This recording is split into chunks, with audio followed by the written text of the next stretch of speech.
Hey everybody, it's Marshall Mike here, and this is going to be my Supergirl episode 19 review and rundown and stuff like that, so let's get started. There was some Easter eggs as well in this episode too.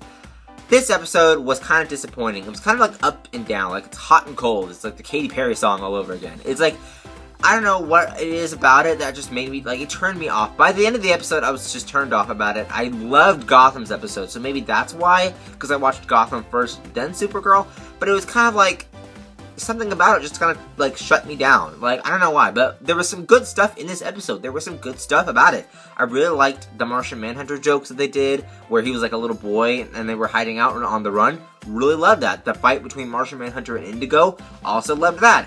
The, you know, Myriad and all the people getting taken over and the little quick Superman cameo, also loved that.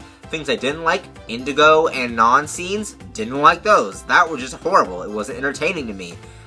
You know, dragging out Cat Grant and Maxwell Lord and all those conversations, didn't like that as well. You know, and there were some moments where it was just kind of like too long to me. Like, I feel like Non is a horrible villain anyway. Don't like him, hate Non. I really wish they would cut Non out completely. Cut all the Kryptonian stuff out. I feel like that is what makes it good. There are episodes that were way better than this. There are episodes with main villains such as Astra. I feel like Astra wasn't a good villain either, but she was still better than Non. And I feel like that's something that they're going backwards with. There were episodes that were way better. Like I said, there are episodes with Livewire and Silver Banshee that I found to be more interesting because they did a really cool origin for those characters and raised up, you know, that level of power for them and really gave a big challenge to Supergirl, whereas you go back to this main story with Non and I don't feel like it's anything at all. I feel like it's just kind of like, I don't know, something about it just makes me feel like the metahumans like Silver Banshee and Livewire are more interesting than they are with Non. And maybe it's because Supergirl is kind of the same tone as Flash, and the Flash does metahumans all the time, and their origins, so maybe doing Supergirl with the metahumans makes more sense to me. But I don't know, something about it I just did not like. But this episode wasn't very entertaining in some parts, and that's not bad. It's not a bad episode, it's just not a great one either. It's kind of like an okay episode. You know, when you watch superhero TV and you like Supergirl and you're a fan of the comics, then you just watch this episode. You're not serious about Supergirl. Like, I'm serious about it. I will watch every single episode and give my opinion, but if you are not super serious about watching it, or you don't have time to watch every episode, and you're just like at home on a Monday night, tune in. I guess it's okay to watch this episode. That's how I felt. It's not like a serious, good enough episode. It's not written as much as I had wanted it to be written, but we're gonna get into the highlights, so let's get started. So, basically, this episode, like I said, did have some great stuff, and the ones that I did like, I loved Martian Manhunter in this episode. Him and Alex were really great. I really liked them.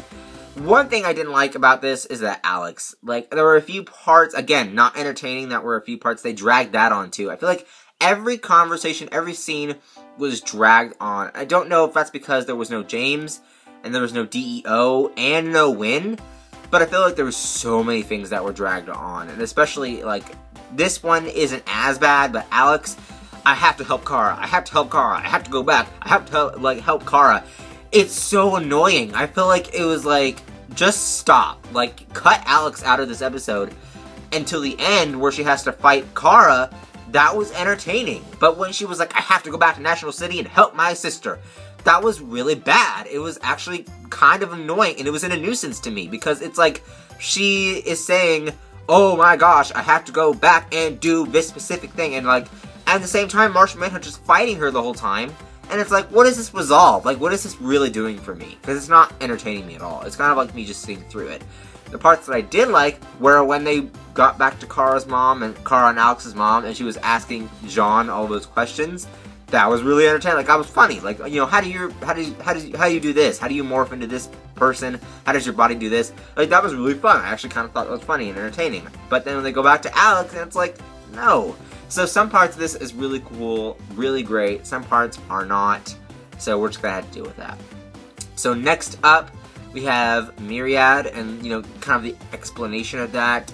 Superman has a quick cameo. You don't get to see his face. They're never gonna show his face, because they're not allowed. So, you know, they're not allowed to do that, and a lot of people are asking the question, why aren't they? It's kind of like what's going on with Marvel. You know, Marvel can't use Fantastic Four, or they didn't used to be able to use Spider-Man. Of course, that's changed, but originally Sony has Spider-Man, and you know, Fox has X-Men and Deadpool and Fantastic Four, yeah, Fantastic Four and all those characters.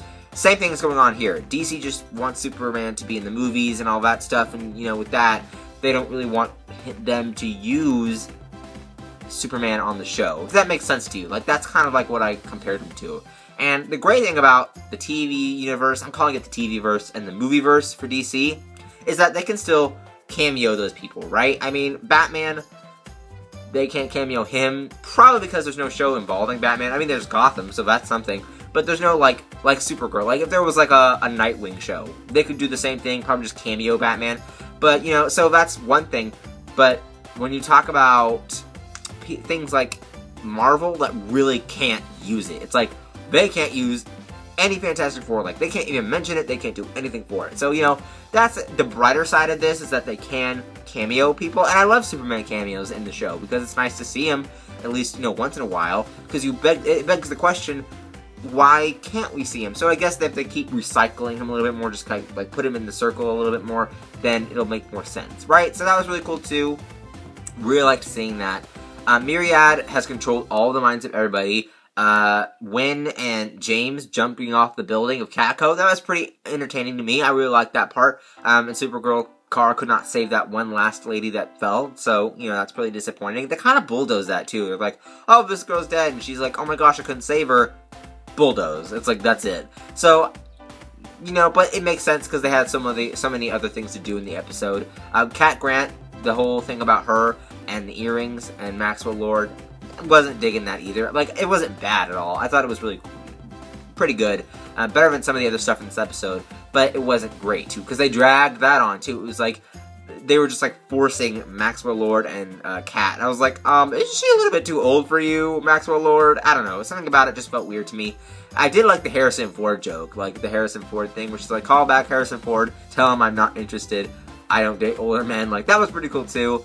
So, you know, you got that too. I feel like that this episode was too serious to have like a celebrity joke. How Cat does a lot of celebrity jokes, you know, throughout the episodes. I felt like this one was a little bit too serious. That one wasn't particularly amazing, but, you know, that's there too. Indigo. Now, this was my favorite part through the whole episode. The Indigo Martian Manhunter battle. Oh, that was so cool. Especially when Martian Manhunter threw her into that building. It blew up. Amazing CG and like amazing effect. Amazing explosion effect. I don't know if they do CG with that. They'd have to, right? But some parts would actually, I don't know how they do that, but it's an amazing effect. Like, that was really cool. Tell me how they do fire on TV. That is CG, right? Like, they computer animate the whole explosion thing, right? That's how they do that? That's, like, not really a real, like, or do they do, like, a stunt where it looks like it blows up and they put, like, smoke or whatever, or, like, actual, I don't know how it works. Just comment down below. How do they do that, if you guys know? But that was really great, and I think that cost a lot, and it was worth it, because that was so cool. Like, Martian Manhunter just, like, throwing her, she goes, fire! Like, that was awesome. And then when she comes out and stabs Jean. Now, here's one thing. Spoiler alert real quick for Arrow, so just turn away if you haven't seen the episode, the latest episode. They killed off Black Canary, so if Supergirl was gonna kill off Martian Manhunter, I would have been like, done with DC TV. They have killed off too many big characters. Martian Manhunter is an original Justice League member. If they killed him off, people would have died. Like, in real life, people would have, like, been so angry. But they didn't, so that's really cool, too. But yeah, it was really nice. I liked that fight. That was actually the best moment in the episode, by far, to me, anyway. And then, at the end, they have the Kara-Alex fight, and they kind of just, like, cut it off from there. Next week is the finale. I'm hoping that this episode was so bad, I'm hoping that they can be able to turn it around for the finale. If not, it's going to be really disappointing, and please do not carry Non and the Kryptonians over to Season 2. Just cut them out completely. They are horrible. Non is a horrible villain. I hate the character. I don't like the actor. I just think that they should get rid of them and do a better, like, an actual comic book villain. Like, you know, someone who Supergirl would actually go up against. Like, I don't know, who could they find? Like, maybe Metallo? Maybe not. I don't know. Just find a villain. Find a better villain than, Non and the Kryptonians, I guess. You know, that's what all I have to say. What did you guys think of this episode? Comment down below.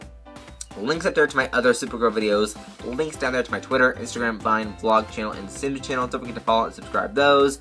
Other than that, like and favorite this video. Don't forget to subscribe, and I will see you guys later. Bye-bye.